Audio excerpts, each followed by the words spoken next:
Hello guys, welcome back to the channel. दोस्तों, आज इस कंपैरिजन वाले वीडियो में हम दुनिया के दो सबसे ज़्यादा आबादी वाले देश भारत और चाइना के बारे में कंपेयर करने वाले हैं। आपको तो ये पता ही होगा, भारत और चीन एशिया की दो महाशक्तियाँ मानी जाती हैं। अब सवाल यह उठता है कि आखिर इन दोनों देशों में ज़्यादा शक्तिशाली कौन है। भारत ने 1962 में चीन को बुरी तरह हरा दिया था। इस वीडियो में बने रहिए, हम आपको इसी के बारे में बात करने वाले हैं। इतना तो आप जानते ही हैं, लड़ाई में क्रूरता और लड़ाई की कला आना बहुत ज़रूरी है। ज्ञात है कि चीन के सैनिक मौका पड़ने पर कुंग फू का इस्तेमाल कर सकते हैं और बिना बंदूक के भी लड़ सकते हैं। इसके अलावा चीनी सैनिक खाने के लिए पौष्टिक आहारों को छोड़कर सांप, बिच्छू, पशु पक्षी खाकर अपना पेट भर सकते हैं। चीनी सेना एक मंगोल सैनिक है जो दुनिया के सबसे क्रूर और खूंखार सैनिक में गिने जाते हैं। दूसरी ओर यह बात भी किसी से छुपी नहीं है कि भारत के सैनिक पृथ्वी पर लड़ी जाने वाली लड़ाइयों के लिए दुनिया के सर्वश्रेष्ठ सैनिकों में गिना जाता है। यह कहना गलत नहीं होगा कि यदि किसी सेना में अफसर अंग्रेज हो, अमेरिकी हथियार हो और हिंदुस्तानी सैनिक हो तो उस सेना को युद्ध के मैदान में हराना बहुत ही मुश्किल होता है। अब यह सवाल उठता है कि क्या भारत के सैनिक इतने क्रूर हैं और इतने तैयार हैं कि वो कुछ भी खाकर युद्ध में डटे रहेंगे? तो इसका उत्तर होगा नहीं, लेकिन फिर भी भारत से जीतना चीन के लिए आसान नहीं होगा। आइए बात करते हैं युद्धपोत के बारे में। तो भारत के पास है INS विक्रमादित्य और चाइना के पास में है लियो ओनिंग।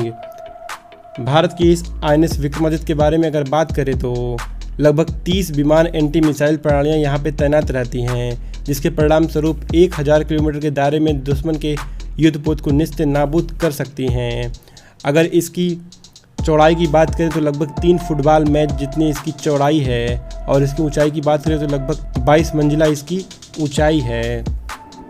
बात करते हैं लड़ाकू युद्धपोत की, तो भारत के पास 15 लड़ाकू युद्धपोत है, चाइना के पास 51 लड़ाकू युद्धपोत है।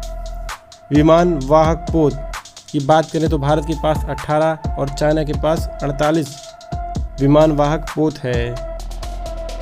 पनडुब्बियां की बात करें तो भारत के पास 14 और चाइना के पास 68 पनडुब्बियां हैं।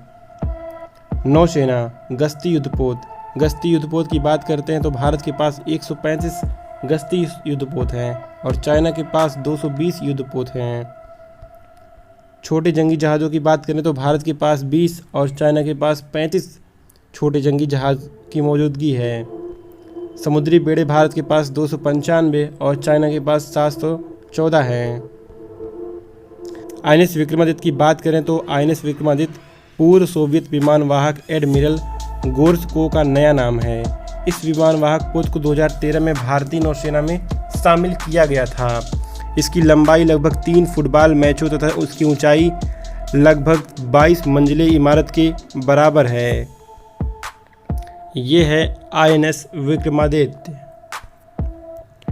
इस पर कमो 31, कमो 28 हेलीकॉप्टर, MiG-29 के लड़ाकू विमान, ध्रुव और चेतक हेलीकॉप्टरों सहित 30 विमान और एंटी मिसाइल प्रणालियाँ तैनात होंगी, जिसके परिणाम स्वरूप इसके 1000 किलोमीटर के दायरे में दुश्मन के लड़ाके विमान और युद्धपोत नहीं फटक सकेंगे।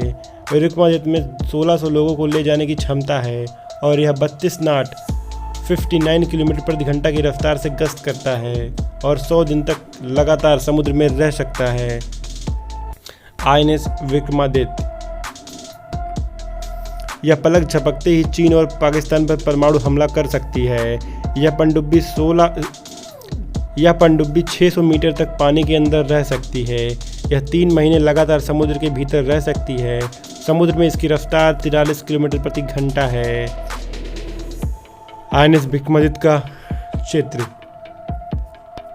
आज की इस कंट्री कंपैरिजन वाली वीडियो कैसी लगी, ये बात आप कमेंट बॉक्स में बता सकते हैं। उम्मीद करता हूँ आप सभी को ये वीडियो अच्छी लगी होगी। वीडियो अच्छी लगी तो वीडियो को लाइक करिए, शेयर करिए और अगर आपने चैनल को सब्सक्राइब नहीं किया है तो चैनल को सब्सक्राइब कर लीजिए। मिलते हैं अगले वीडियो में।